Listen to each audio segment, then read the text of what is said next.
Be my symbol of peace by helping this video achieve the like goal. Full details at the end of the video. Hey guys, how you doing? This is Manga, etc. and I'm here today to bring you What If Bakugo Inherited the One for Part 6. This part will cover the versus Hero Killer Stain arc, so let's just dive straight right in. So for this arc, everything starts off just as it does within the original story. The kids are still buzzing after the sports festival. In class, Eraserhead tells them about the pro hero interest and what it can mean for them.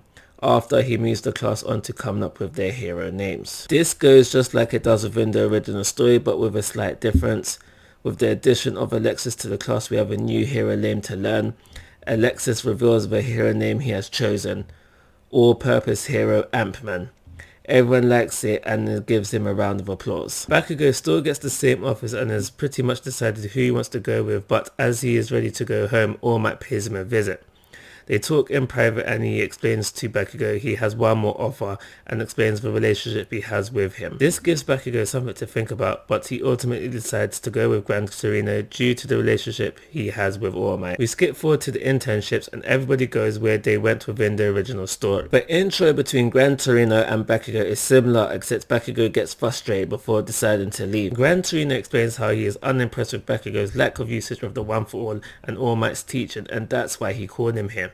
Bakugo responds that he didn't need to use it during the sports festival, but he would happily show it to him now, revealing the full cloud. Even with the full cloud, Bakugo doesn't fare any better than Deku did the first time around.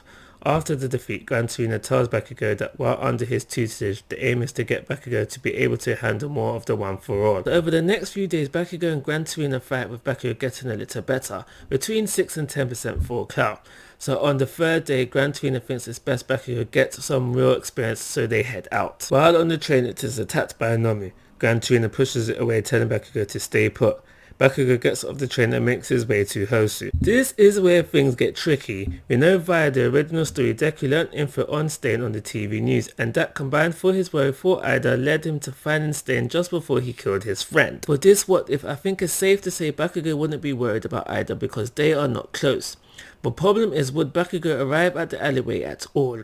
Stain was all over the news, so Bakugo should at a bare minimum know of him. He would know he's active in Hosu, but I'm not sure Bakugo would pay enough attention to know the majority of Stain's victims are found in alleys, so they may not be his primary search place. So I'm gonna say after being told he's in the way, Bakugo goes off to find his own villain and realizing he's in Hosu, decides to go for the biggest fish, Hero Killer Stain. Ida tells Bakugo to go just like he does Deku, but of course Bakugo doesn't listen.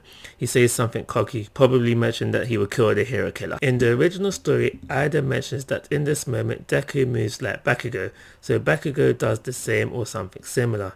His attack hits harder due to him having better control of the One for All, and he probably mixed in his explosion quirk too. However, it's still not enough. Stain isn't knocked out and it quickly disables Bakugo's movements. In the original story, Stain decides to let Deku live. Although not outrightly stated, I always thought there was two contributing factors to this. 1. What Deku says before he attacks, and 2. The attack itself. These two things made Deku seem like a hero in the eyes of Stain, so he was willing to let Deku live. Stain kills Ida with no hesitation. There isn't a Shoto save here because in the original story, Deku texts everyone his location, and we all know Bakugo isn't doing that. Probably doesn't even have their numbers at this point. Stain gauged from their earlier convo that Bakugo and Ida knew each other, so thought there would have been more of a reaction from Bakugo when he killed him. Bakugo is talking all the trash, saying once he gets up he's going to kill him. Stain proceeds to kill the other hero present before turning to Bakugo and commenting on how unhero-like he is, mentioning not once did he attempt to save their lives by sacrificing his own. Stain walks over to Bakugo and decides to kill him, stabbing him with his sword. Now I'm going to do a separate epilogue to wrap everything up, but there is one thing I want to address here and now. The only way Bakugo would have escaped this part alive is if he didn't turn up in the alley. I thought about having the vestiges pop up here, similar to with Deku in the sports festival, but that wouldn't work here. Getting hit doesn't undo Stain's quirk. I read somewhere, but don't know how true it is, that Bakugo's blood type is A, which is the same as Ida's, so no way he would be able to move in time to save himself. But even if he could, Bakugo wouldn't run, getting himself killed, and on the off chance he wanted to, Would he even escape? As this what if has come to an end, the light goal will be to get out another what if from the same series.